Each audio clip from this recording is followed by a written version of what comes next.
What China did here with these export restrictions is kind of genius, I have to admit. I do end up thinking, like, market wise, it'll be a buy the dip scenario. I'll explain that in a second. But, Xi Jinping was going to meet with Trump in 2 weeks, end of October, start of November, right? Xi Jinping must have been like, what is my biggest leverage, my biggest negotiations? It is rare earths. China is involved in all of their rare earth supply chains.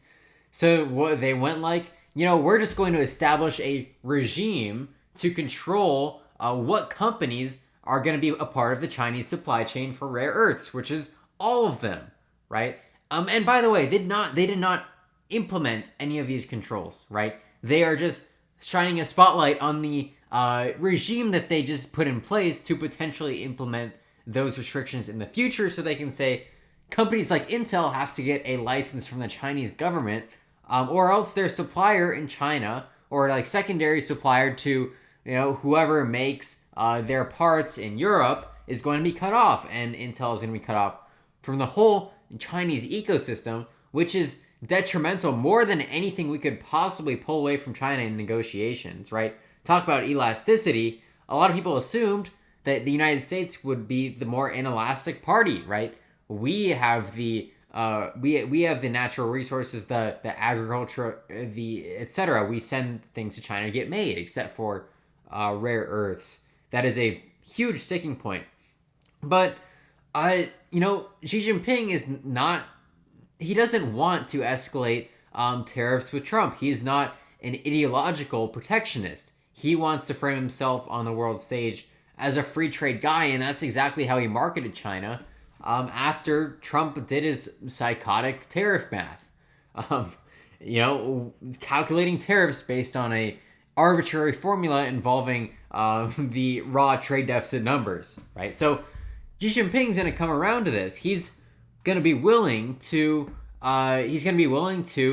say to Trump, we haven't actually done anything with these export controls. We're just doing this for national security so that our rare earths don't end up in the hands of a military that we disagree with. And that could be the United States military.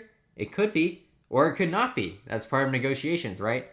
On the other hand, Trump's tariffs are probably going to get shot down in court in 2 months, right? Or 3 months. The Supreme Court hears those arguments when next month, almost exactly November 5th, I believe.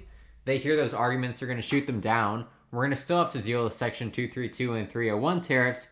And while I do think there could be litigation with those, I don't think that the courts are brave enough to shut them down. But overall, all of this tariff stuff, everything geopolitics is typically a buy the dip scenario.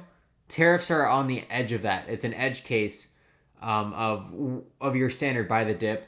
But this is a scenario where China is obviously playing 4D chess and Trump is just playing 2D chess. Or I don't even know if Trump knows how to play chess. But, 100% tariffs, that's all he could think of. And he also threatened an export regime, I believe, of some of our like chips or whatever. And something that didn't make sense. Like, we didn't have any leverage really over that area. So the real question is, does Xi Jinping want to leverage Trump to get back to free trade? Because China has never really imposed a trade war. They've always been imposed by Trump. In his first term and now his second term, and the soybean farmers can tell you all about how good the trade war ended up for them in both terms, in which he had to bail them out in 2020, and then in this term he also has to bail them out. So that is a big question for China. What does Xi Jinping want with his leverage that he is making very clear to Trump that he has more leverage than Trump has, right? And all the foreign policy experts who've dealt with China, I think, are saying the same thing, right? He doesn't actually really care about these rare earth materials going to militaries he disagrees with. This is very strategic 2 weeks before the negotiations, and very likely he's going to pull this back. The markets are going to realize, economists miscalculated tariffs to begin with. They weren't as damaging as people expected them to be, right? That there's a lot of articles about that, right? Why weren't they, as inflationary, etc. For me, it doesn't really matter. Like, I don't think that tariffs are, this existential threat necessarily, but they're all bad, 100% bad. We shouldn't have them, right? But the market does these big swings.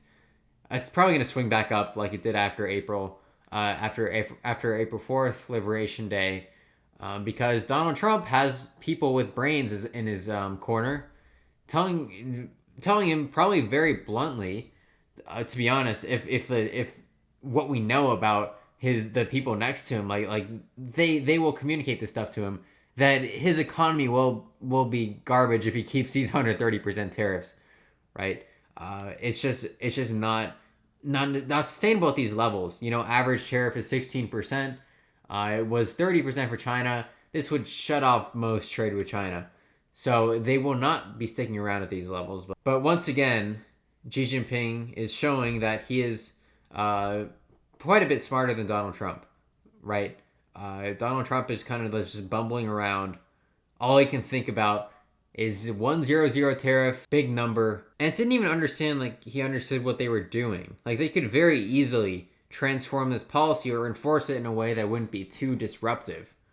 It's basically saying the Chinese government's gonna look over where their rare earths are going, but Donald Trump seems to think it's somehow a super restrictionist. Like, 100% tariff is much more protectionist than whatever China's implemented right here. Maybe Xi Jinping was calculating this wrong.